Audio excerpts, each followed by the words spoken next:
Hello lovely people and welcome back to my channel. Look who I have. Besides, can you believe it? My mind is blown.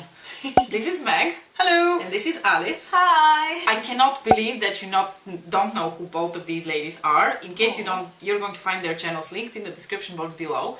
But they are the most amazing people that I have met via YouTube. Aww, you're so sweet. I've met quite a few people via YouTube and these ladies are among my favorites. And believe it or not, we actually don't live that far away from each other. Yeah. Alice lives about an hour away from me and Meg lives about a few hours away. Like 2-3 in a neighboring country, which is already so much more than I can say about some of you guys who live like across the ocean or something. So today we are at Alice's house. She was lovely enough to host us for the most exorbitant brunch. I love to feed people. It was amazing. I think it's the third time I say it today. But like, you didn't just say it, you showed it. Like, yeah. I fed you and then I told you. Yeah. It was so good. I'm so grateful for the amazing way in which you hosted us. Aww. yeah. And yeah, so today we are basically together and we're filming videos. There's going to be a video on Alice's channel where we get ready. Video on Meg's channel where she did a little bit of an interview, and on my channel we're going to do a bit of a tag. Now, I searched for tags and I found a couple of really fun ones, but then I thought I'm going to sort of make one for myself. You can do it if you want to, so if you like the questions that you're going to hear now, let's make this a tag and, you know, pass it along. If it doesn't become a thing, that's fine too. But today I actually wanted to do a tag where we're not going to talk about makeup, we're going to talk about something that the three of us share, and I think more of us share, which is the expat experience. So people who come from one country and then move to another country either for work or for their study and they stay to live there.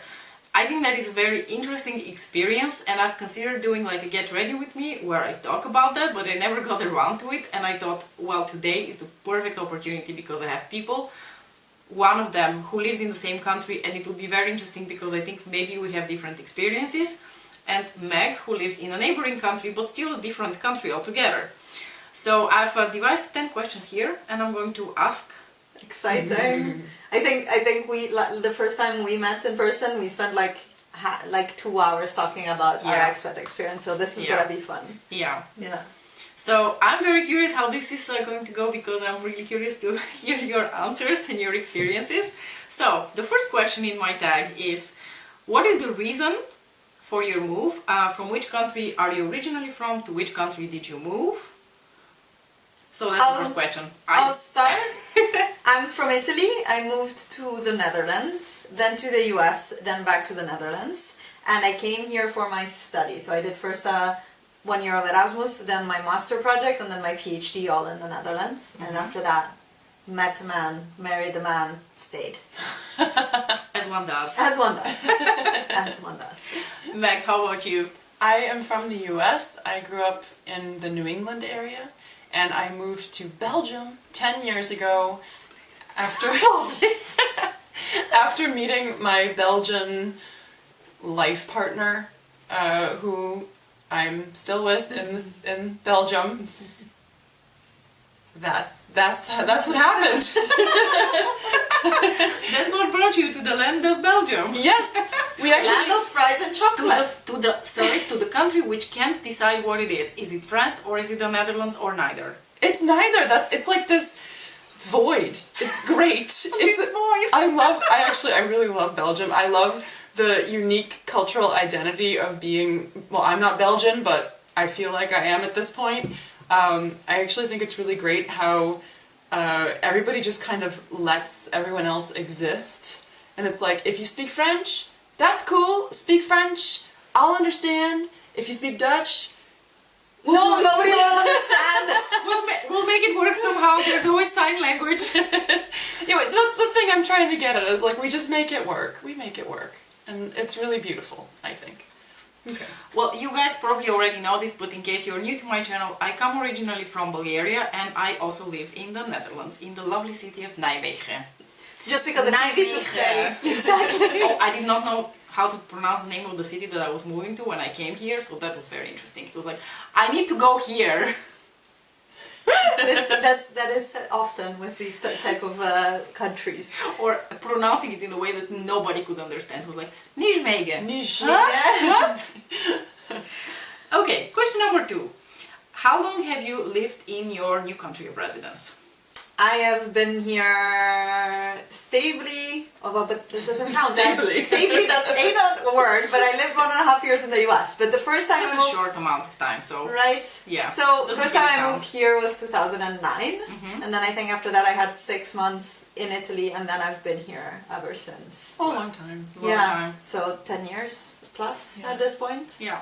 Yeah. Yeah. I also moved to Belgium at the end of 2009, and I haven't lived anywhere in between, just Belgium. So Okay. actually it's more than 10 years now, but just slightly. Yeah. Okay. It's been, I think, almost 14 for me. I moved in the summer of 2006. Wow. Yeah.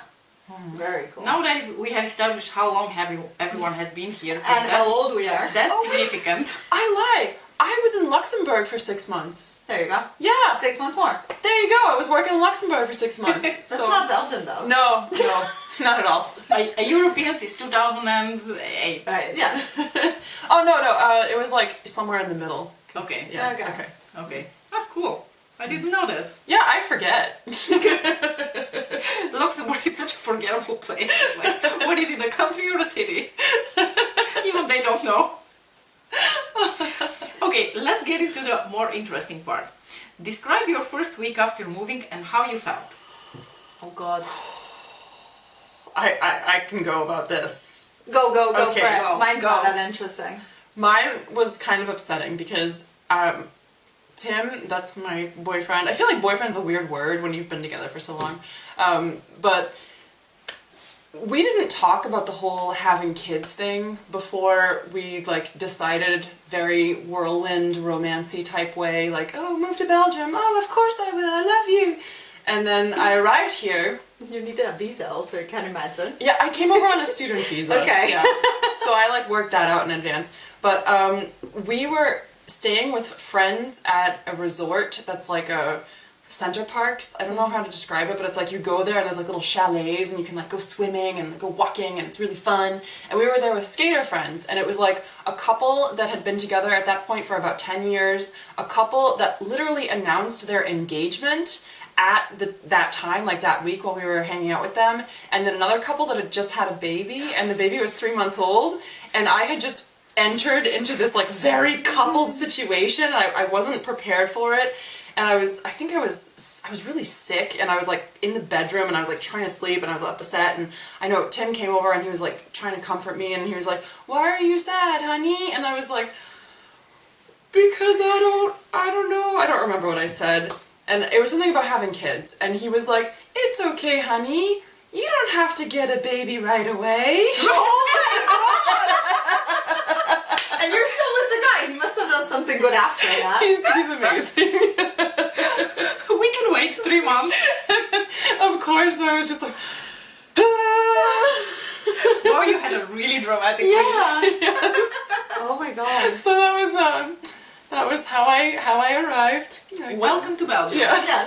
Where everybody has babies or is married or is building a house. That's another thing Belgians Yeah, do. we have a brick in the belly, baksteen in the maag.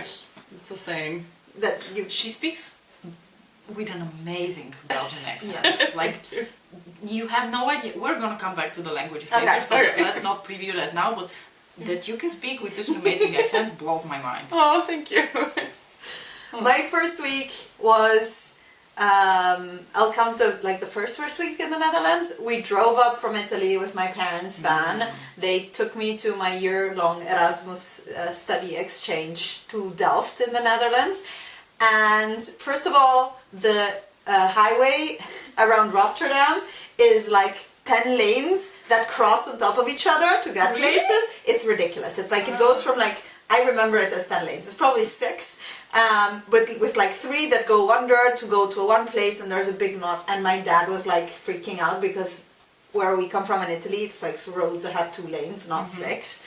That was one. And then we were staying at a nice bed and breakfast, and then we were walking to the city center, and everybody was sitting at the window watching TV, and you could walk on a street and see everybody's living room and through the living room to their garden. The voyeur experience. Yes, because the Dutch houses are like, I now live in one of them, all in a row, and they have a big window in the front, and everybody can look through your house, and It's so weird. So much fun. yes, but I love seeing like, oh, where's the kitchen? Where's the like living room? How do they? Because then I see more like houses stuff. But we have curtains now. It's like, but that was one of the first things I remember. I was like, why am I seeing people's living rooms? Why am I seeing people's lives so much? Yeah, in Belgium we say that that's a typically Dutch thing. Like, seriously? Yeah, it's in. But there's also in Limburg in Belgium, I feel like people do that too there. But that's also closer to the border. Yeah. So, yeah. That's true. Yeah. How about your first week? Let me preface this by saying that coming to the Netherlands was also my first time on a plane. I was 23 and I was coming out of my parents' house, and then I moved here by myself. Oh my god. Yeah, me too. I didn't know anyone, and shock. I moved into like a student house, so I was going to share it with 3 other classmates from the master program that I had gotten admitted into, and they hadn't arrived yet, so I was in a house by myself. Wow. I was terrified. The whole first week I walked around the city because I refused to use a bike. I was really scared. I cleaned the house. I walked around feeling really depressed, and I remember I had put like my laptop with friends on so that I have something like familiar to make me feel better, and I would call my parents, and I had to use like a special card to call them because back in the day there was no like Skype and like internet wasn't so widely available, so I could only speak to them like once or twice a week on the phone for like 5 to 10 minutes. So I would like savor those moments when I would like talk to them. And then it got a little bit better when some of my Dutch classmates said that they would like give me a tour of the city or like accompany me to the university. That already felt much better. But like my whole like first month, I was so shocked by the experience. I lost a lot of weight. At one point my mom said, "You're not going to sit in front of the screen here with me and you're going to eat." Wow. So that sounds it got much better after that, don't worry. Yeah. The trauma. Yeah, but that was pretty much my first week. It was quite dramatic. I kind of had a feeling it would be like that because otherwise you wouldn't have come up with the question in that way. Yeah, like it was like there must be something there. Yeah. But I feel like the first week when you move to a new country must be a significant experience because you experience such a like cultural life shock of just everything is different. The people are different, the language is different. Everything is different. You have to figure out your life all over by yourself. And I was a child then. Like I didn't think back then when I was a child that I was a child, but at 23 I was a child. I also moved at the same age out of my parents' house for the first time, and that year changed me so much that when I came home, my dad was ready to kick me out of the house because he couldn't relate to that change. To me becoming like more independent and not listening as much and not saying yes sir, yes sir, yes sir as Italian families tend to do. So he couldn't deal with the change, but I changed so much. And one thing that I loved, I don't know if it's in a question, but the fact that you can reinvent yourself. You have the opportunity to be whoever you want. Yes. Right? Yes. Nobody knows you. You can be who you always wanted to be. Yes. You can start over. And it's super fun at the beginning. When we did it again in a few years ago in the US, I was over it. I'm like, I'm happy with who I am. I don't have to reinvent myself. I can go home. That's also something with the 20s and the 30s. Yes. But definitely, once you're put in these circumstances, you can be like, you know what, nobody here knows me. Let me try something else. Yeah. I mean, also, like, I don't know, in your hometown, people know you for 20 years. They know you since high school or so. And, I don't know, I was not like the cool kid in high school. Same. And for what reason? Nothing, because I was overweight. And once you're abroad, people don't look at that as much because there's so much more interesting thing about a person who comes as an expat to a country that there's much more to learn. Nobody's looking at you, they're listening to you. And it also comes with, indeed, 23, 24, people start growing up a little bit, and then going abroad is just a smack on the butt. Come on, now you're ready to go. Yeah, you are forced to come out of your shell in a whole new way. Yeah. And you realize that you are going to help yourself or nobody else is going to help you. Yeah. Question number 4. How do you keep in touch with your family and do you consider that important? Oh, I call my mom once a week, and we have like a half an hour chat about everything from food to life problems, complaining about our husbands, because that's what now me and my mom do, is just complain about our So husbands. relatable. It's fantastic. But for example, my brother's in the Netherlands as well. He works here, and I talk to him once every few months, a few WhatsApp messages, but he's busy. He doesn't need me, and so we don't talk very much. And with my dad, almost nothing. Like, through my mom. He knows. Hang on, can you repeat the question? I'm sorry. How do you keep in touch with your family, and do you think that's important to you? Okay. I talk to my brother every single day, almost. Aw, that's so sweet. That's really sweet. Yeah. That's super nice. And I talk to my parents less frequently than that, but still, I think, pretty frequently. I think that I have more contact with my family now than I did before I moved away. That's interesting. Yeah. And How often do you go home? Because for you it's so far away. I never go, like, ever. I think I've been back in 10 years, like, 4 times, maybe. I don't even know. And my parents aren't married anymore, so, like, I have to pick Yeah, like, that's who I'm hard. gonna visit. Yeah. Yeah, and yeah, it's, I don't know. And they don't really come here. Like, my mom came here a couple of times. My dad's never been here, but I don't think that his health is really good enough for traveling. Yeah. Yeah. But it's like, we talk a lot, and I feel yeah, closer with them exactly. now, so it's kind of okay. It's funny because it's like being away from each other makes all the petty little things that you might not have loved, or like that you might have squabbled for when you're living together, or at least this is how I see it with my family. It's like I have such a better relationship with my parents because they don't question my life, whereas they were ruling my life when I lived with them. Now I do my life, but they want to know about it, and they want to hear from me and that I'm okay or not. And so then I don't get annoyed at them trying to interfere, and and that's so much easier. They have much less reach to interfere now. Yeah, True. yeah, but that's they don't get angry at my life because it's not their business anymore. It's not under their eyes, so it's easier. Yeah. Yeah. I think it's also really easy to pick and choose what I'm gonna share. Yeah. From a True. distance. So, like, I don't have to tell them every little detail that I feel like, oh, they're going to be judgmental or whatever. Like, I can just kind of say, like, oh, yeah, I'm doing great. Or be worried about, yeah. Yeah. I Skype with my parents every week, every Sunday, for over an hour, I think, especially Nice. now because they really want to see their grandson. Yeah. Oh, yeah. But it's been like this since I moved because, first of all, they have been an incredible support for me to even come to the Netherlands. And they never said a word about me moving away to another country because, of course, that would mean that we see each other much less and, you know, a part of your family goes somewhere else. And they have to trust that it's going to be fine with that person. And it's really hard when you're an overprotective parent, like my parents. So we are a very tight family, and I think we have remained a tight family. It's easier when you live in Europe. Like, I'm used to going to Bulgaria like 3-4 times a year. They come over to visit quite often. Yeah. With my brother, I also keep in touch quite a lot. He comes to visit often. He's been here a lot of times.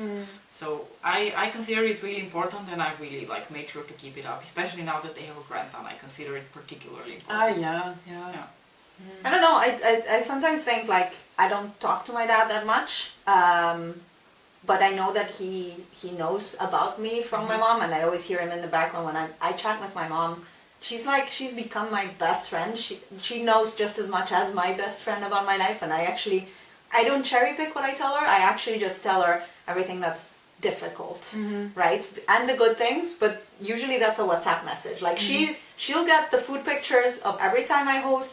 She'll get all the food pictures. She'll get like any nice thing she'll get in a WhatsApp message, but the calls, those are like, I need you, I need my mom. And she's also the person that I miss the most when we don't see each other. Like I go to Italy at least once a year, but I'd love to go more.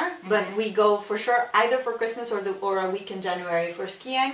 And then in summer I try to go, but if I don't manage, they'll come. So we see each other twice a year. I'm trying to move it to 3 or 4 with my mom.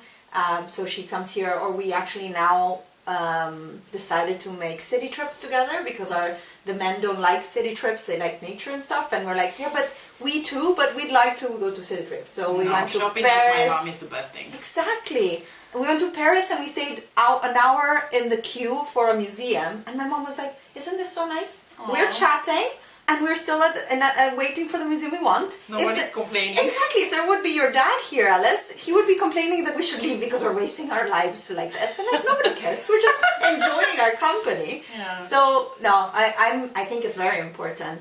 For me, it's very important, and I think our relationship has gone so much better. But it could have had been the same thing, just turning going through my 30s, even in Italy. But then, yeah, I don't know. I like it. I like the relationship that we have now. I feel like I sometimes try to protect my parents, so I don't want to tell them things that they're going to be worried about. Yeah. But my mom she's like a hound. She knows things from a distance. She was asking me about Vanya, so my husband, before we even started dating. Like, apparently I had dropped things here and there about that guy at Aikido. And she was like, how about that Bosnian boy? Blah, blah, blah, blah, blah. And I was like, she knows. She has a sixth sense. Knows. I cannot hide anything from her. Does she watch your videos? No, she doesn't speak English at all, unfortunately. Okay. They know that I have a channel, they know that I really enjoy makeup, but they unfortunately don't watch. No. I don't think my mom watches either. My mom does. Next question. Yeah. Now, let's step out of the family and talk about friends. Do you keep in touch with any of your friends from your original country? And have you managed to keep that up for so long? No. I have one friend that we know each other since we were 2. So we were in nursery together, nursery and elementary school, and our parents were friends. So I see her every time I go to Trieste. We go out, we have drinks, have a great time. And then I had my 2 best friends from high school. One's in Barcelona, one is in Milan.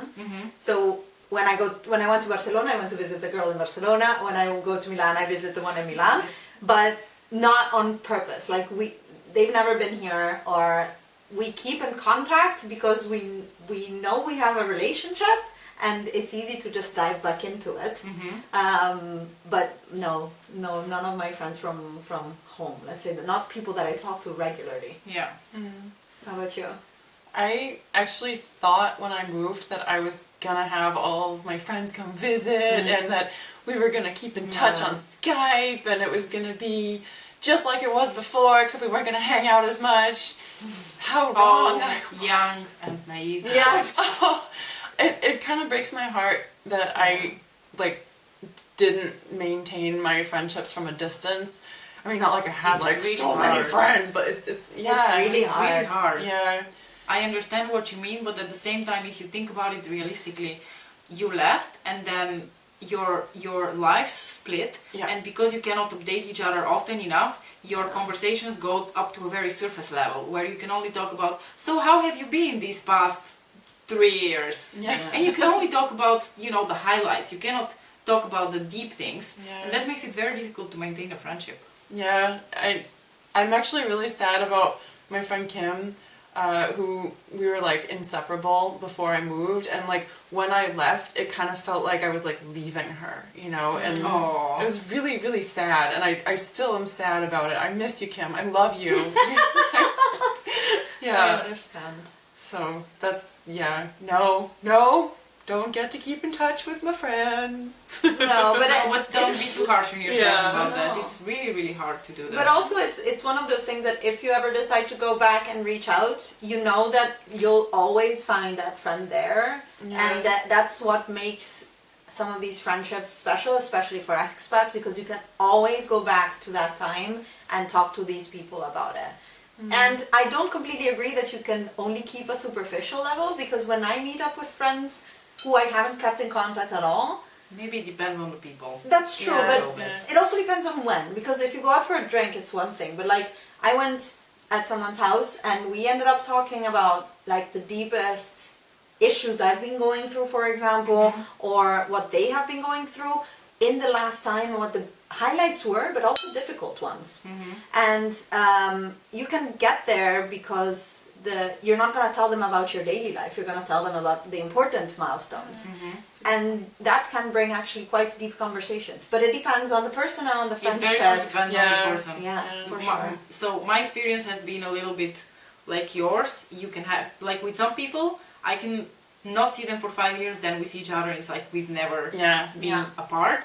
And with other people, it's so hard that it's almost awkward, and you're like, oh fuck, when can we end this? That's so true. it really depends on the people. Yeah, same.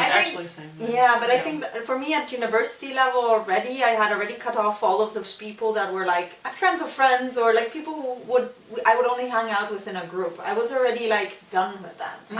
I also don't have that type of friends anymore, which may sound very sad, but the only friends I have that I see regularly are people who know me to the deepest level, and I can talk about my problems. And it could be that I don't see them every week, but then when there's a problem, I'm the one who they call, and they're the person I call. I don't know, that is a choice, then that's a different, it's the way you deal with friendships, of course. Alrighty, let's move on to the next question. Yes, we're getting deeper and deeper. That's good. Deeper and deeper. Okay, how did you deal with the new language? Which happens to be the same for all of us, which is very funny. Go, Meg. Okay, so for me, I was really excited about moving to a new country and learning a new language. So I took a lot of steps, like before I moved to Belgium. Like, I knew I was going to move to Belgium, I think it was August that I had, like, said, yes, let's do this, I'm moving to Belgium, and I got to Belgium in late December, so I had, like, a few months to prepare, and during that time, I got myself, like, a Dutch language learning CD, which was... Oh, you started early. Yeah, but that explains her level of Dutch. Yeah. Well, I was excited to start, so I was, like, enthusiastic about learning it. And so I would like listen to the CD when I was commuting back and forth to work, but it was really funny because it was Dutch, it wasn't Flemish Dutch. And different. Yeah, and so when I finally got to Belgium and I started hearing people speaking Flemish, I was kind of flabbergasted because I didn't understand. Wrong language. Yeah, because the accent is so different. Yeah. It is. And like one of the main things that I remember from that CD that I always say to myself in my head when I'm crossing a bike path is, "Kijk uit, je staat op het fietspad." Oh, just to put it into context for you. So, Dutch and Belgian Dutch is like American English and British English. Precisely. British English being the Belgian version of Dutch. Yeah. Sorry, Dutch people. It sounds better too. That's how I compare them fancier. as well. Yeah. And once I moved here, we lived with my boyfriend's parents for the first 6 months. So they spoke to me all the time in Flemish. Yeah. And I was like going to school, and I was like basically hanging out with my boyfriend's dad all day, which was awesome. It was like the greatest like period of getting to know one another, and like it was great. He like took me to the grocery store. We would like go to the do-it-yourself store. We'd do like errands together because he's retired, so he was like chill. Yeah. And like we would like sit and drink coffee in the kitchen, and like I would like look through the newspaper and like look up words on my phone, and like I would ask him what stuff meant, and like I was like really immersed in the language because like they never spoke to me in English, or very little. And then after that I took classes like pretty intensely for I think about 6 months. I took classes 5 days a week. Oh wow. Yeah. She jumped into the deep water. That Yeah. explains it all. Yeah. Yeah. And then after that, I started working. And once I started working, that's when my language skills went from like okay to like I could express myself really easily because I felt like I had to really step up. Otherwise, I wasn't going to have my voice heard at work. And for me, that was like crucial. So it was really You working. need to take them seriously. Yeah. Well, I don't know if that ever happened, but but I at least got to speak some Dutch. I think the difference in the Netherlands is that nobody will speak to a foreigner in Dutch. Everybody here speaks English very well, and the kid in the supermarket, the old guy at the newsstand, anyone will speak English to you. And for me, at least, I moved in 2009. I didn't speak Dutch until 2013, 14. So for 4 years, I went around without having to speak one word of Dutch other than dankje and sorry, which is really close to English for sorry. So it was really convenient. Cheating. Yes, pretty much. And the university here is in English, or at least the technical ones were in English. My PhD was in English. I didn't speak Dutch until I met Koen, my husband, or actually we got together, because we speak English to each other, but his parents don't speak a lot of English. So the first time I met his parents, he left me with his mom at the kitchen table without a language to... Success, May. Yeah. I had learned German in school, in middle school and high school, and I was almost as good as my English in German, and that's how I spoke to her, and hoping that she would understand me. Luckily, she's on the border with Germany in Limburg, in Dutch Limburg, so she did understand me with that, and my Dutch stemmed from my German, and then I can't speak German at all now. If I'm in Germany, I'll speak Dutch because I can't switch the two. I speak Dutch whenever I'm in a foreign country. Yeah. Language Dutch, and I'll be like, dankjewel. And then I'll be like, oh, wait, so, no, wrong country. Nope, yep. Yeah, so I was just, they teach you to swim either by holding you or just throwing you in the water. I was thrown in the water. Yeah, yeah. So, what Ali said is very true. In the Netherlands, you can easily live for several decades without speaking a word of Dutch. It's the same in Belgium, and in Flanders anyway. Yeah, so you have to have a bit of like that personal motivation. I did not learn anything in my first year here. Then in my second year, I already knew that I was going to stay for my PhD. So I thought, even though I feel like I can live here, I can never be integrated, because I would sit around the lunch table with my colleagues, and inevitably the conversation would at some point flip to Dutch, and everyone would be like, ha ha ha, ha, and I would be like, and that's really, that bothered me. It really bothered me. Yeah. So I decided, okay, I'm going to learn the language, and I took courses at the university, and then I reached a sufficient level to understand the gist of a conversation, but it never really went up more than that.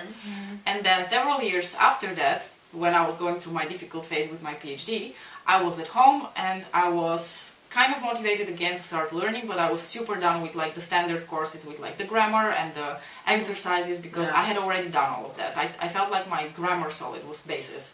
It was pretty grammar basis was solid. Yeah, that's what I meant. Talking too fast. So then I actually found this really cool course, which was basically like a literature club.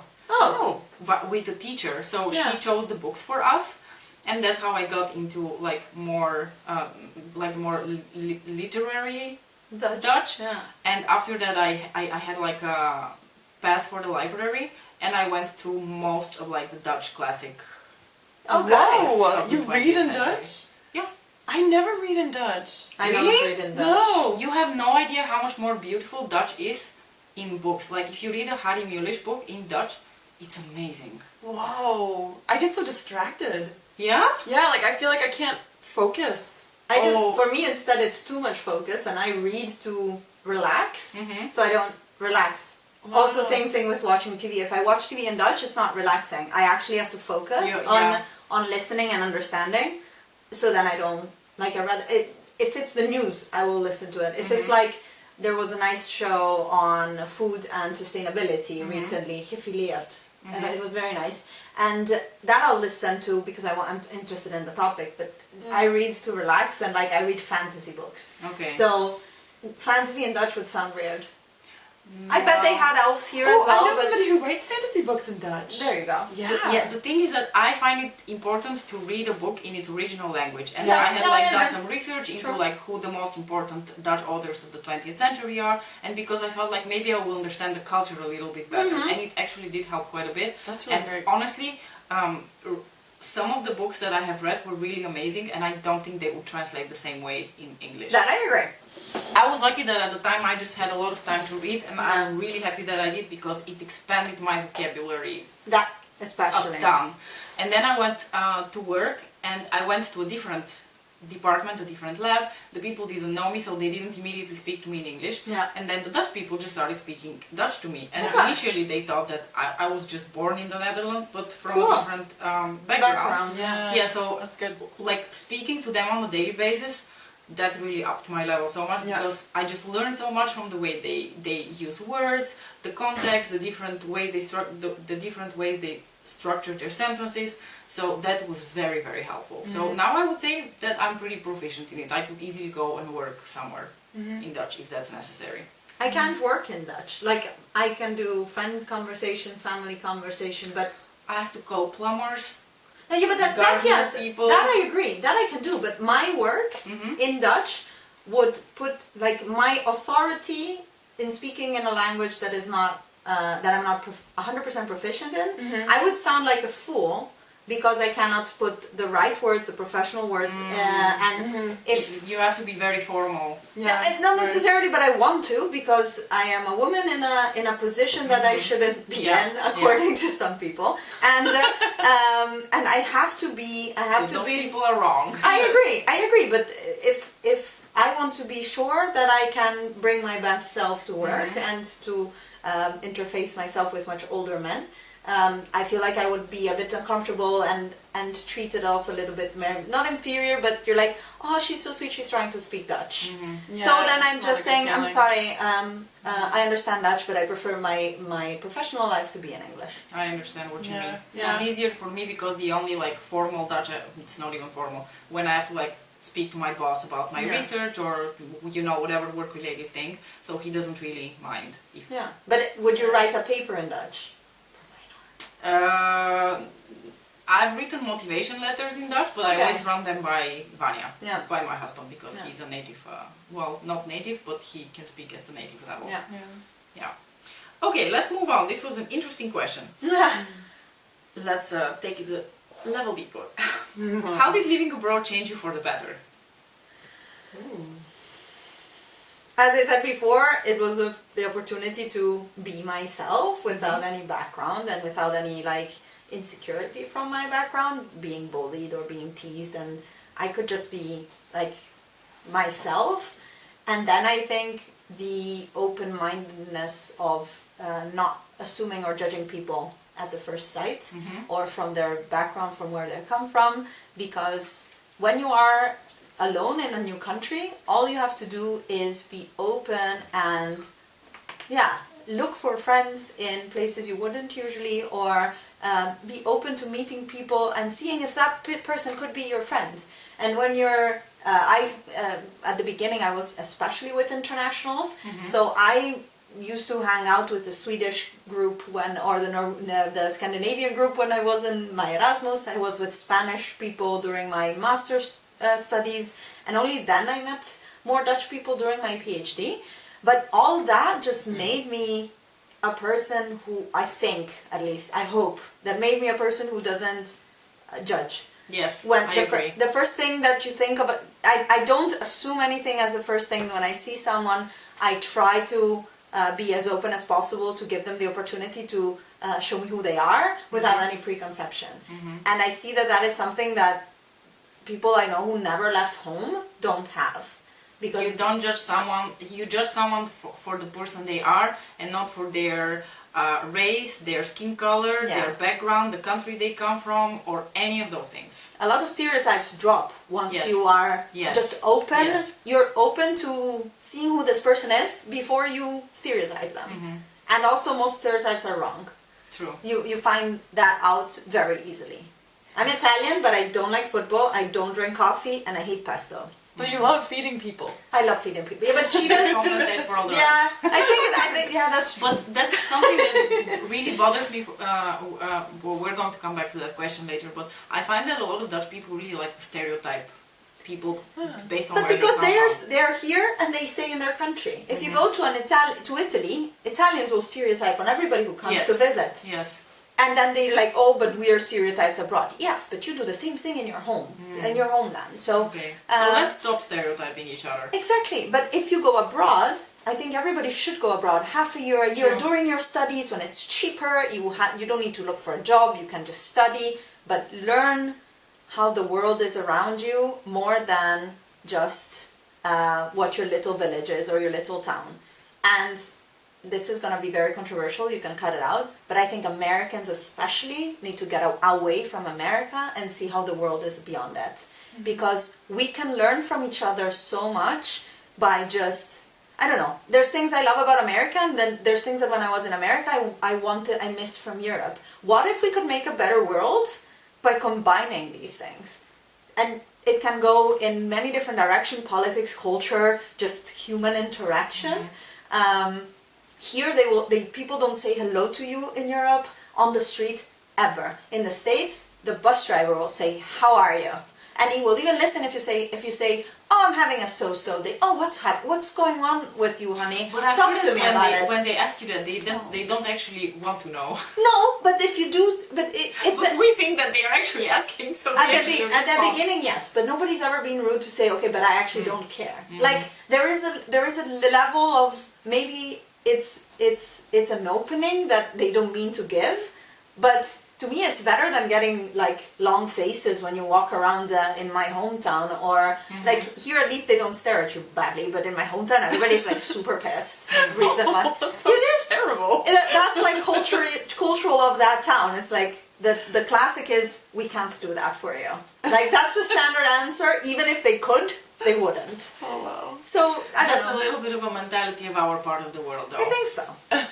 Anyways, I mean, stereotypes, as annoying as they are always grounded, and they always have a little bit of seed of truth in there. So Yeah. as much as they irritate me, I've also learned to accept that, yeah, there's a reason why people think all of this about Eastern European people, because we there is a talked small about this fraction. this whole not following rules. Like Yeah. Italians have it as well. It's like red lights, opinions. Yeah, it's an opinion. It's not something that factually can be swayed No. one way or the other. No, it's an opinion. So it is. I think, but the important thing is that you don't stereotype on the individual immediately. Like, see first if it like matches that before you actually assume that it is true. Yeah. It's a very unique experience having this, life as an expat, because it really enriches you in ways that nothing else could. No, like you can't. someone could have told me back when I lived in Bulgaria to be open and to be this and this. There was no way, because only this experience could do this for me. So if you're watching and you haven't been abroad for at least 6 months, do so. Go live somewhere else and see how it is. It might surprise you. How about you? I don't know. I kind of think I have a different opinion. Okay. I don't really know how I've changed as a result of living in Belgium, because I think I would have changed anyway. And I don't know how it would have been different if I hadn't gone to live in Belgium. So I don't really know if I feel like I have changed for the better, but I feel like the thing that Belgium has done is, I feel like it's better to be me in Belgium. Like I feel like I've found a lifestyle that suits me. I have the life that I want to be leading. I'm doing it there. And I don't know if I would have it the same in the US. I could, maybe. I feel like I can't really say. But like in Belgium, I feel really good. Actually, ever since I moved, I don't like traveling anymore. I don't want to go places. Like I'm good. Because you're happy. I hate traveling. What are you talking about? You too? Yeah. Oh, good. I hate traveling. Well, it's good that you both came to visit me then today. Well, this is fine, but as soon as I have to go on a plane for like 5 to 6, 10 hours, I I'm love like, traveling. No. I love get really sick traveling. traveling. Oh, that's That's why I sad. I get homesick.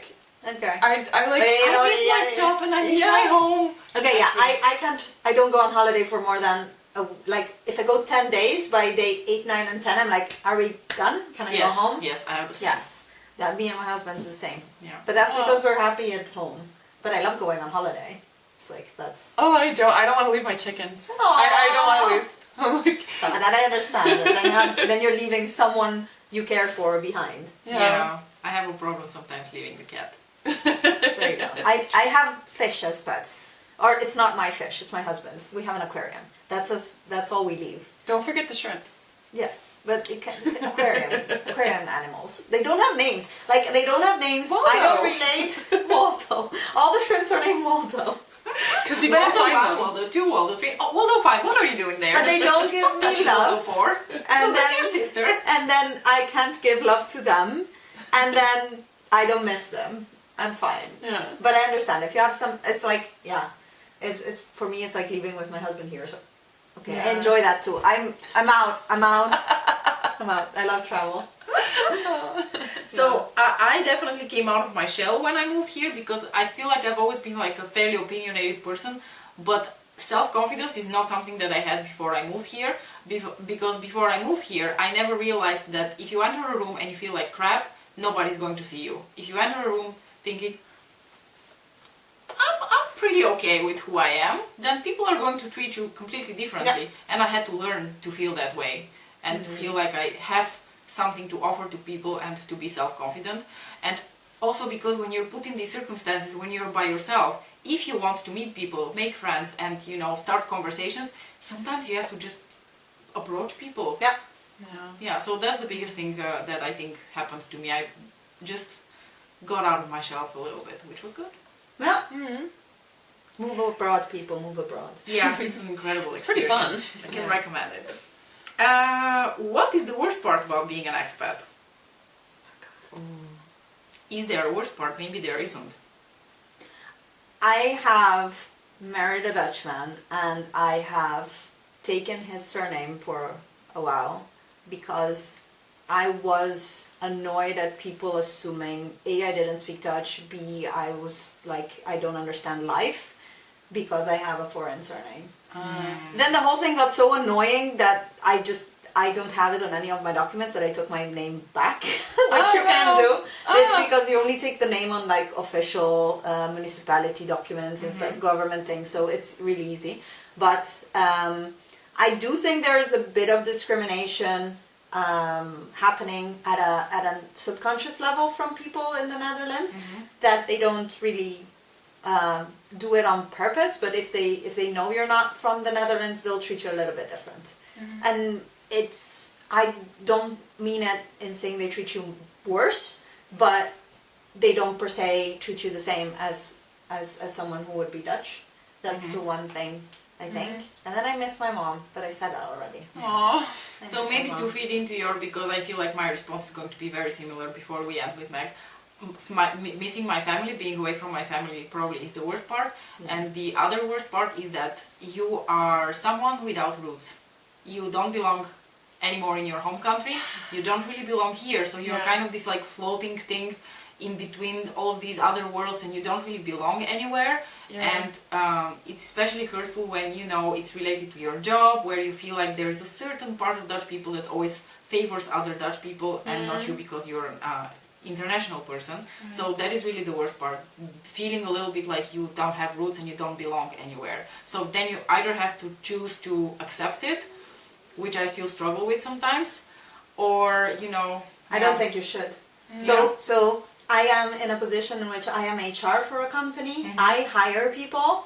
There is no way I'm picking a Dutch person over an expat if there's any reason not to. But in the sense, if we're at the same level, being Dutch or not will not discriminate. And I do it on purpose because there's so much discrimination in the job, in the housing market. Yeah, but you towards yourself expats. are not Dutch, and sometimes I feel like they do it subconsciously without No, even but realizing that's it. what I mean. I think it happens. There's so much of it that I actively, you shouldn't accept it, is what I mean. I actively try not to make it worse. I haven't. I was about to cry Yeah. about it like just yesterday or the day before talking to a friend, because it made me feel so shitty that subconsciously, at least in academia, it seems like Dutch people are always favored, because if I think about all the international people, I'm like, yeah, when have they ever been offered that opportunity? No, never. No, that's very, very rarely. That's true. And academia is a weird beast because, anyways, you're expected to travel abroad, but then your opportunities abroad are less than in your home country. Then you're expected to go back, but then what's that about? Academia is supposed to be a borderless field. So I agree that that's unfortunately, the world is not borderless yet as much as I would like to. Yeah. How about sorry. you? Yeah. Oh no, it's there's a really good book called Lost in Translation. It has nothing to do with the movie. But I love the book. Yeah, Yeah, before the movie. But it's not this. It's not the same thing. It's I think it's about a Polish immigrant who moved to the U.S. Okay, no, different Oh. book. Yeah. Different book. Yeah. Different Lost in Translation. Yeah, it's a different Lost in Translation. But I read it way back in college, a long time ago, and it reminds me of that sentiment that you just expressed. I'll find it and send you the name. Yeah. For me, the worst part is also, it's like a double-edged sword, because it's also kind of the best part. It's kind of feeling like I don't, not that I don't fit in, because I've never really felt like I fit in quite anywhere, and I kind of like that. But it's more like people don't necessarily know what to make of me when they meet me for the first time, and it's like I think it has something to do with the stereotypes that you were talking about, you know, maybe stereotypes about Americans, and like I think people might think that I'm gonna be a certain way before they encounter me fully. And that could be. yeah, and that's kind of a drag, but it's also kind of awesome because I like playing with expectations, and It gives you a bit of power. Yes! In your situation, right? yeah, and it's a lot of fun. Yeah. So It's a blessing and a curse. yeah, I think I just like to But to I play. think for you that would be regardless of the country where you live. I think so Exactly. too. Yeah, That's so thing. true. Yeah. I had this funny thing of in the village where I live, where we're now, we said hello to all our neighbors, and the first thing they said, "Oh, you guys are not from here." Like, no, obviously, I'm not even Dutch. And then I played with that the whole time, because if someone comes here to ask me something and I'm like, I don't want to talk to you, I'm just gonna go English/Italian to them, and it's actually very useful.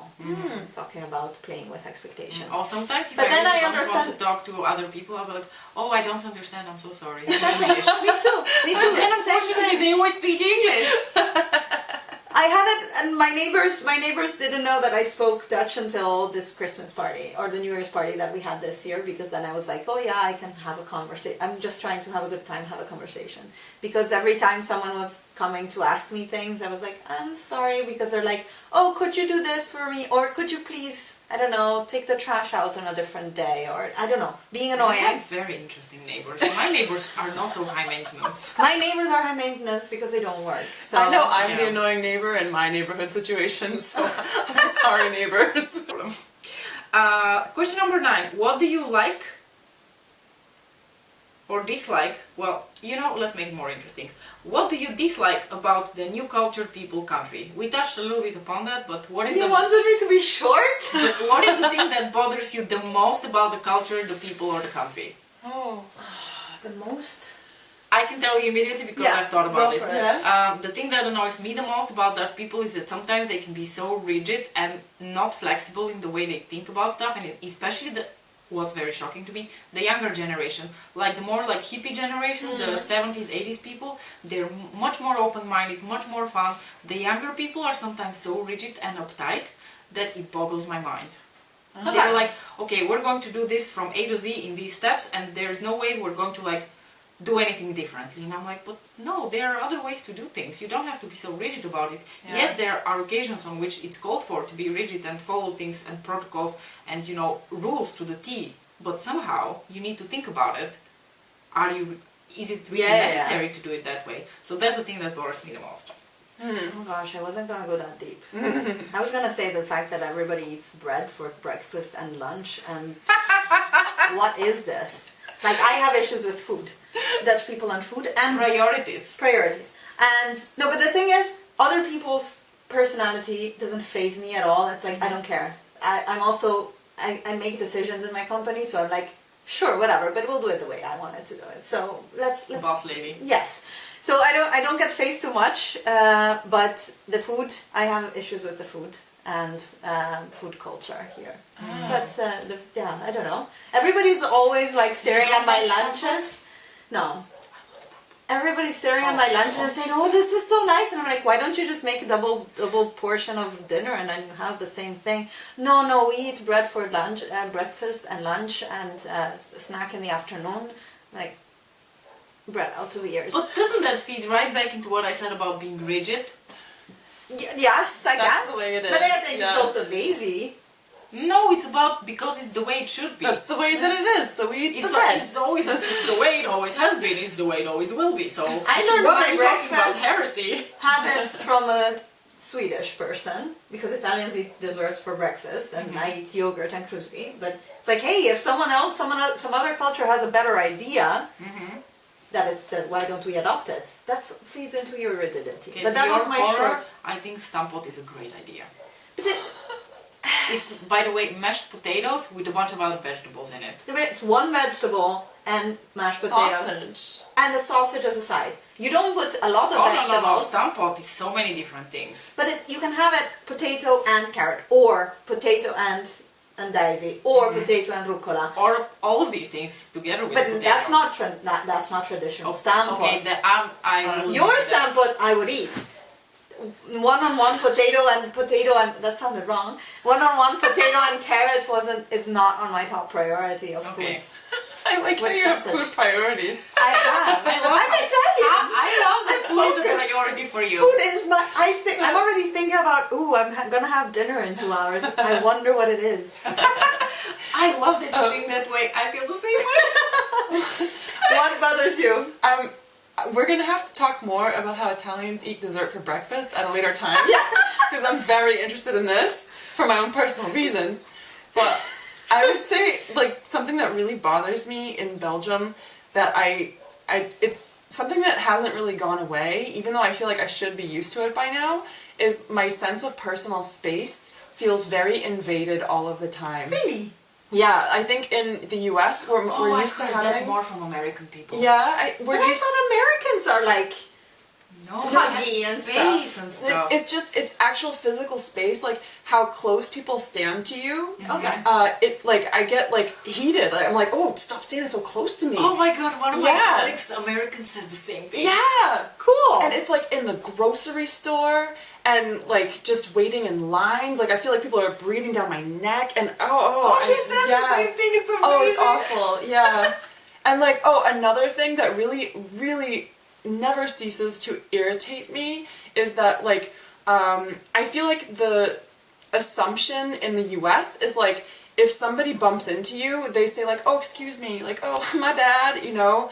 And here, or in Belgium anyway, like if somebody bumps into you, they look at you like you're the jerk for being in their way. Yes.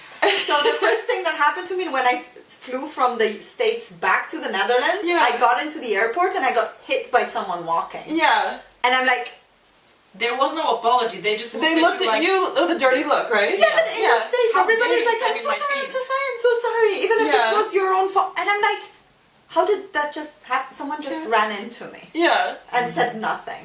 Yeah. So that's That mine. one is true. Okay, I'm gonna add one more small thing. People in the Netherlands invite themselves to your house without being invited. That I hate. Do not invite yourself to people's houses without being invited. When can we come back? No, you should. No, but the thing is, no.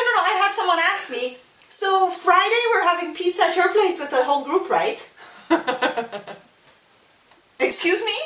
Should I decide this or you? Anyways. Close a good point. parenthesis. That's a Oh good my point. god. You should have served them pizza with pineapple. Dutch people, right notes. No, this is Dutch people. Yes. I feel so bad for any Dutch people there. But you ask questions. What annoys me? I don't have that many Dutch people following Okay. me, so I do. think we're good. I do. Not many, but I do. And the last question is, did you make lasting friendships with the locals? Oh yeah.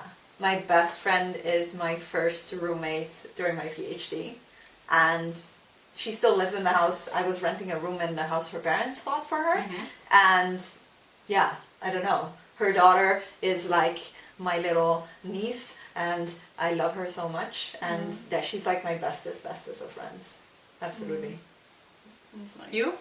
Yeah, I definitely feel like, well, when I moved to Belgium, I already had built-in friendships because I already knew a lot of people here from inline skating, because that's how I met my boyfriend, and like, so like we had this whole like Belgian skate crew that I already knew everybody in, and like that's how I got to hang out with them a week after I moved to Belgium in a resort, you know, because like the friendships were already there, and it was just really cool that I was going to be like local. Yeah. And like those people are still, I think, my closest.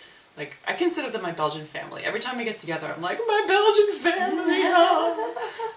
So I really, feel that way about them. And other than that, I feel like I'm pretty well integrated. So anybody I'm coming across that's, just normal social interaction. And,